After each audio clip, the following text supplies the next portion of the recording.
Hey guys, Brian Bradley from Ping Pong for Good. We're going to talk about the ball bouncing exercise, which is one of my favorites because at US Opens and US Nationals that we played in before, this was always a very good hand, wrist, elbow, shoulder warm-up exercise just to get your eye-hand coordination. But there's very simple things we can do from a let's just bounce it once, catch, twice, catch, 3 times, catch, all the way up to whatever you want to do. Like I've even heard us talk about going to as many as you can, but that's kind of monotonous if you're always so successful at it. You know, you want to try to add some variety, which means that same ball handling first thing we talked about comes into play here, here, almost like the infinity sign doing this, right? We're doing this motion, so it's boom, boom, boom, boom. You could do that and catch it. 1, 2, catch. 1, 2, catch. 1, 2, 3, catch. Remember, the black side is just as important because it's the backhand side if you're going to play the sport. But again, it's feeding your brain and neurological system in a different way. So 1, 2, 1, 2, 1, 2, 1, 2, 1. You know, you can get yourself to a point where you're good enough. And remember, the same idea from the feet, the hip, the strategies that we went through, you know, where you're basically doing this, feet together, again, relax the shoulders. Can I bounce the ball? Can I turn the hand over? Can I do it? Can I catch it? Take it up higher. Taking it up higher forces your head to get to a different position. But remember this, the logo is up, not here. When you're here, you're giving your body such an advantage to do this. So even if you have to go to wider because you want more, and again, this is not a weaker position. This is a different load in your pelvis and spine. So I can go to this. Yes, it might feel a little bit more stable for you to be able to do this.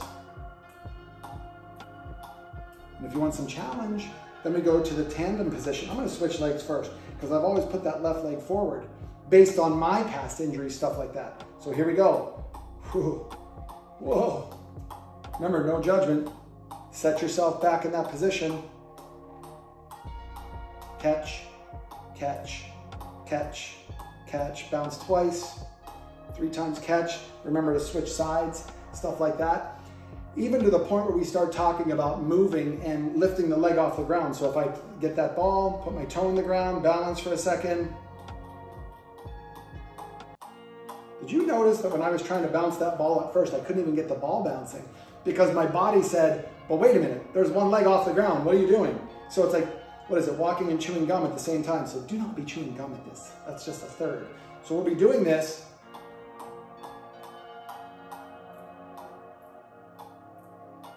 And I'm not judging myself. I don't really, it's almost like I don't care.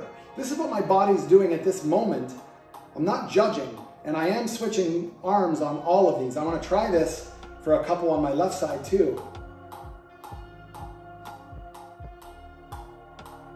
Which is my non-dominant hand.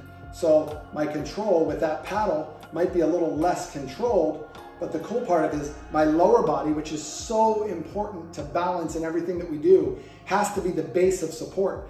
I work with so many pro athletes in rotational sports, whether it's tennis, whether it's throwing a punch in MMA, golf, whatever. Jack Nicklaus would not be able to swing the golf club like he did his whole career if he was just an upper body golfer. But because he was able to drive from the legs and the hips to create that, he came across the club head and the ball and the speed and the distance and the control because he became a hip-driven athlete. That's what we're trying to help you do, is not just become upper body everything. Great.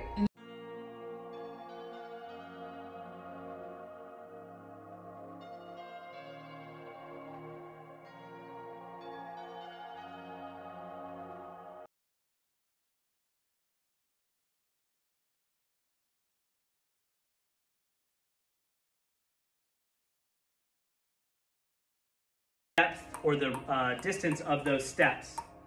This one's very challenging because you're essentially traveling. And there's 2 things traveling: the ball, the paddle, and your body. And you have to organize all of them. This is going to really help with coordination. It's going to help with footwork. It's going to help with visual attention.